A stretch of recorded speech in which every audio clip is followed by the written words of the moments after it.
Hello, what is up? So, যোৱাটো ভিডিঅ'ত আমি present continuous tense versus past continuous tense আলোচনা কৰিছোঁ। তাত আমি অলপ অনুবাদ কৰিব শিকিছোঁ। তাৰ ষ্ট্ৰাকচাৰ, ফৰ্মুলা, হোৱাটএভাৰ ইউজ চে, কেনেকৈনো হয়, কেনেকৈ কৰিব লাগে, সেই বিষয়ে আমি অলপ জানিছোঁ। তাত আমি এফাৰ্মেটিভ চেণ্টেন্স শিকিছিলোঁ। এতিয়া যদি আমি যিকোনো এটা টেন্স এটা মানে প্ৰেজেণ্ট কণ্টিনিউৱাছ শিকি আছোঁ বা পাষ্ট কণ্টিনিউৱাছ শিকি আছোঁ, তাৰেই মানে চেণ্টেন্স এটা যদি নিগেটিভ, ইণ্টাৰগেটিভ বা WH থকা মানে কুৱেশ্যনলৈ নিব লাগে, কেনেকৈনো কৰে, কেনেকৈ তাৰ গঠনবিলাক চেঞ্জ হয়, অলপ চেঞ্জ হয়, সেই বিষয়ে আমি অলপ জানিম। অলপ যিমানখিনি পাৰোঁ আমি, যিমান ডিউৰেশ্যন হয় সিমানখিনি ডিউৰেশ্যনৰ মানে ভিডিঅ' নবনাওঁ বাৰু, অলপমান শিকিম আৰু বুজি পোৱাখিনিলৈকে। আমি চেণ্টেন্সটি লৈ লওঁ। চেণ্টেন্স মানে প্ৰথমতে আমি গঠনটো লৈ লওঁ। Subject plus am is are plus verb 1 plus ING, মানে মেইন ভাৰ্বৰ লগত ING প্লাছ আদাৰ্ছ বা অবজেক্ট প্লাছ এডভাৰ্ব। এইটো হৈছে প্ৰেজেণ্ট কণ্টিনিউৱাছ টেন্সৰ গঠন। আৰু এইমতে যদি আমি চেণ্টেন্স এটা লিখোঁ, 1 নম্বৰ চেণ্টেন্স এটা আমি লিখিলোঁ, এইমতে আমি চেণ্টেন্স এটা যদি লিখোঁ, প্ৰথমতে হ'ব কি, ছাবজেক্ট ল'লোঁ চি, তাৰ লগত এতিয়া চি লগত কি বহিব, এম বহিব নে ইজ বহিব নে আৰ বহিব, চোৱা চিটো হৈছে ছিংগুলাৰ নাম্বাৰ, গতিকে এৰ লগত ইজ বহিব। চি ইজ বুজি পালা ধুনীয়াকৈ, একেবাৰে চিম্পুল। আমি লাহে লাহে গৈ আছোঁ। এতিয়া ভাৰ্বৰ লগত ING দিব লাগে, আমি ভাৰ্ব এটা ল'ব পাৰোঁ, আমি ডু ভাৰ্বৰ সহায় ল'লোঁ। চি ইজ ডুইং, তাই কৰি আছে বা কৰি আছে আৰু। এতিয়া এইটো চেণ্টেন্স যদি আমি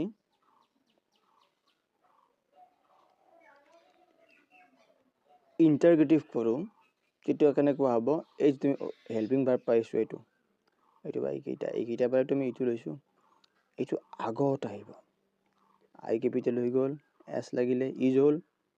এতিয়া ছাবজেক্টটো পিছত যাব, is C doing,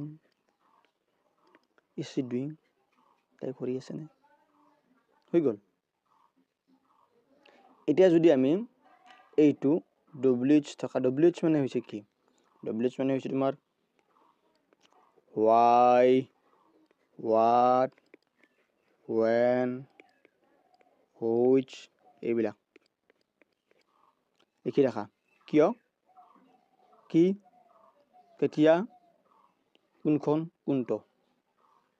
okay,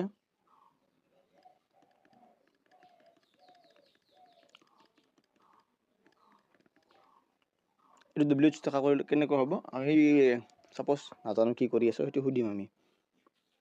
what লিখিলোঁ, তাৰ পাছত এইখিনি লগাই দিয়া, হোৱাট ইজ চি ডুইং, হৈ গ'ল। ইমানখিনিয়ে। আৰু যদি নিগেটিভ কৰোঁ কেনেকুৱা হ'ব, এইটো চেণ্টেন্স যদি আমি নিগেটিভ কৰোঁ কেনেকুৱা হ'ব, চি ইজ হেল্পিং ভাৰ্বৰ পিছত নট লগাই দিয়া, not doing, C is not doing. বুজি পালা, এইখিনিয়ে, কিমান চিম্পুল ন। এতিয়া আমি আকৌ এটি চেণ্টেন্স লৈ লওঁ। এইবাৰ লৈছোঁ আমি কি, সি হাঁহি আছে, হি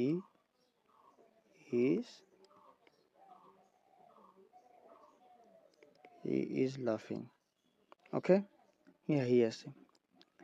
এইটো যদি আমি ইণ্টাৰগেটিভ কৰোঁ, প্ৰথমতে কি হ'ব, এই হেল্পিং ভাৰ্বটো আগত লৈ আহা, ইজ হি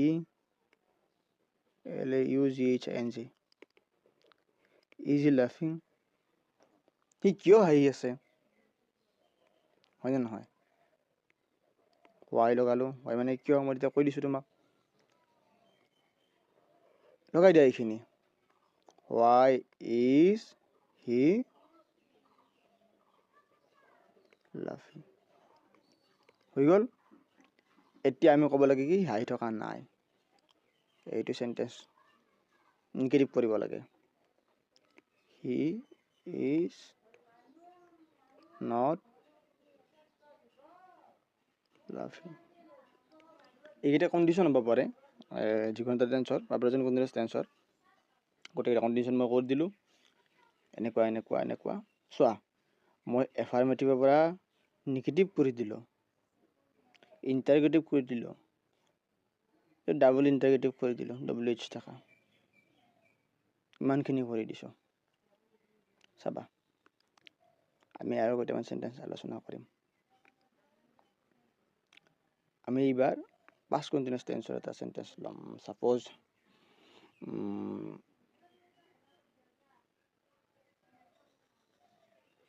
আমি সেন্টেন্স লিখিলাম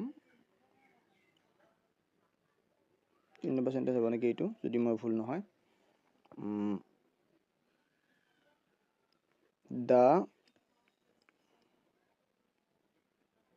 phone was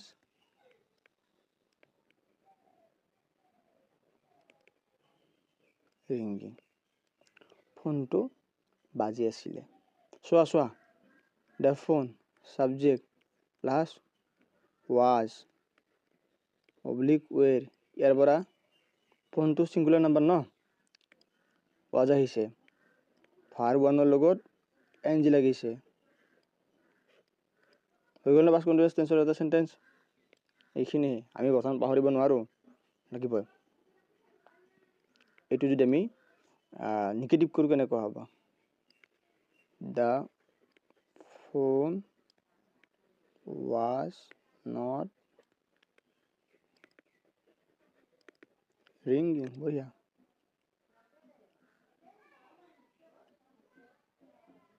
এইটো যদি আমি ইন্টাৰগেটিভ কৰিব লাগে এনেকুৱা হ'ব এইটো সেন্টেন্স বা এইটো সেন্টেন্স একে কথা অক্সিলাৰি বা হেল্পিং ভাৰ্বটো আমি আগত লৈ আহিব লাগিব এইটো was ভিতৰত ডাঙৰ কৰি লিখা কি ভিতৰত লিখা was the phone সাবজেক্টটো পিছত লৈ আহা the phone ringing was the phone ringing ফোনটো বাজি আছিল নেকি হৈ গ'ল এটা যদি আমি এই সেন্টেন্সটো মানে ট্ৰান্সলেট কৰো এইটোলৈকে এই চাবাচোন মই অসমত লিখি দিওঁ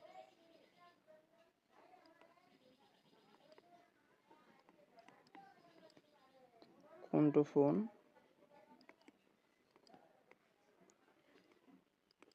বাজি আছিল কোনটো ফোন বাজি আছিল এইটো অনুবাদ কৰিবাচোন হোমৱৰ্ক দিছো এইটো হোমৱৰ্ক HM কৰিব পাৰিব লাগিব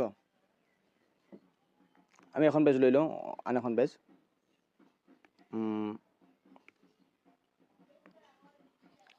চাবা মই এটি এফাৰ্মেটিভ সেন্টেন্স লৈ লওঁ present কন্টিনিউয়াছ টেন্সৰ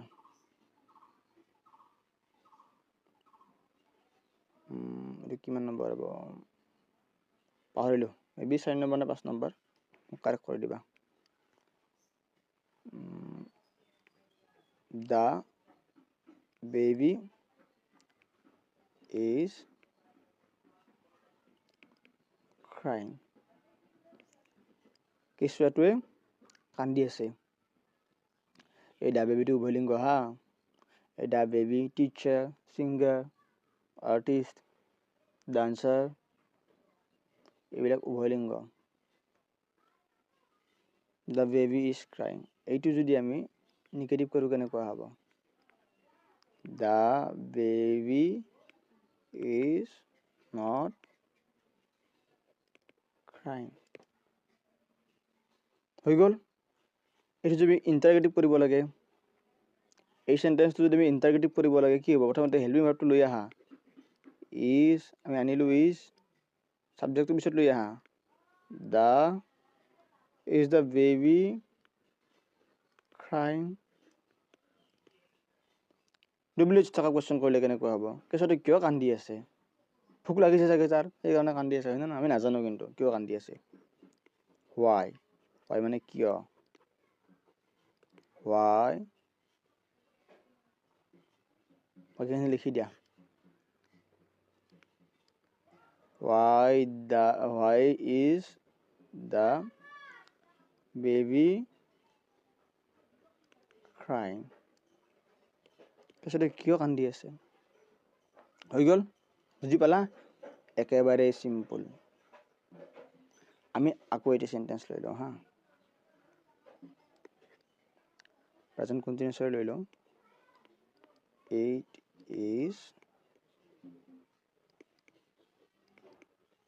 raining outside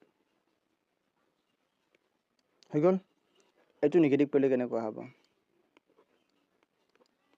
it is not লিখি দিয়া বাকীখিনি হৈ গ'ল not raining outside হৈ গ'ল ইন্টাৰগেটিভ কৰিলে কি হ'ব কেনেকুৱা হ'ব is it raining outside